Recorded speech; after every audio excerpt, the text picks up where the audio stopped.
Disney adapting Philip K. Dick. Surely nothing could go wrong. Disney revealed its plan to adapt the legendary sci-fi writer's only foray into fantasy in 2008, aiming for it to hit screens during Christmas 2012. It was a tale about an average man living in the Mississippi Delta whose reluctant actions to help a desperate band of elves leads them to name them their new king, joining the innocent and endangered elves as they attempt to escape from an evil and menacing troll. Their unlikely new leader finds himself caught on a journey filled with unimaginable dangers and a chance to bring real meaning back to his own life. Directors Aaron Blaise and Robert Walker, who made Brother Bear together, were attached, though it was soon reported that Bolt's Chris Williams had taken over. Nothing has been heard or seen of the project since 2010.4. Yellow Submarine 3D. Back in 2009, Disney confirmed a new motion capture 3D version of the Beatles' classic Yellow Submarine was in production. On meters and directing duties was Back to the Future's Robert Zemeckis, who said, "Yellow Submarine is one of the greatest fantasy films of all time, and making this new 3D performance capture movie is a dream come true for me.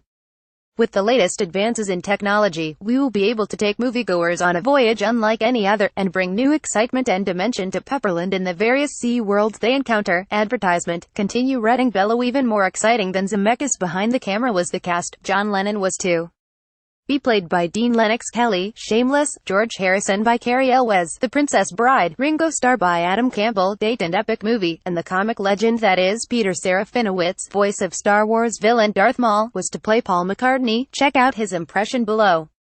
Sadly, by 2011, the project had sunk.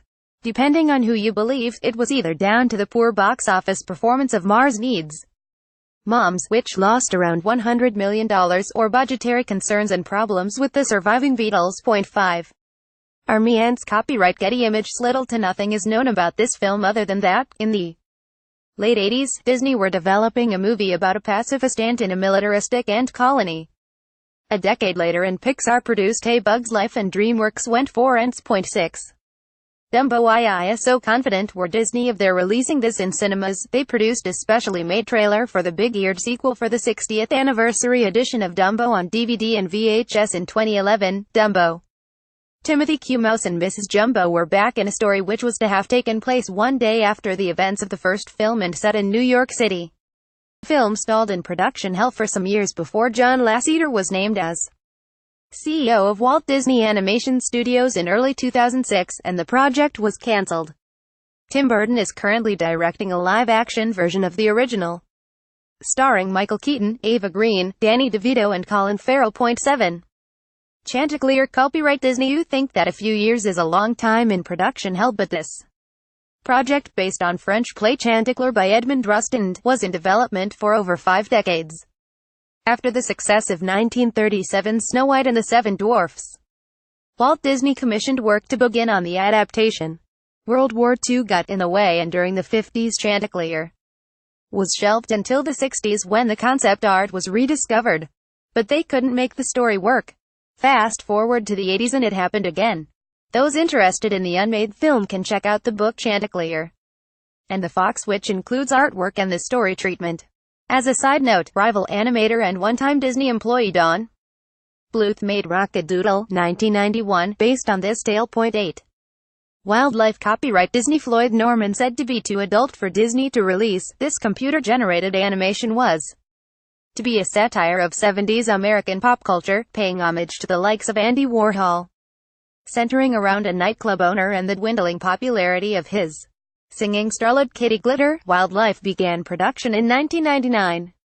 Alan Cumming, Kathy Bates and Deborah Messing were all considered for voice roles, but quickly, the project's more mature nature proved to be its downfall. The film was shelved the following year.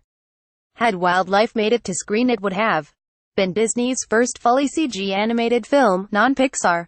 That honor fell to 2005's Chicken Little. 9. A Few Good Ghosts. Just months after completing 1998's Mulan, the film's co-director Barry Cook began developing a pitch of his own, at this point titled, My Peoples, involving 3 children and a ghost helping an Appalachian couple get together. The pitch took a couple of turns before going ahead, and, in 2003, a poster was unveiled for the flick, now titled A Few Good Ghosts.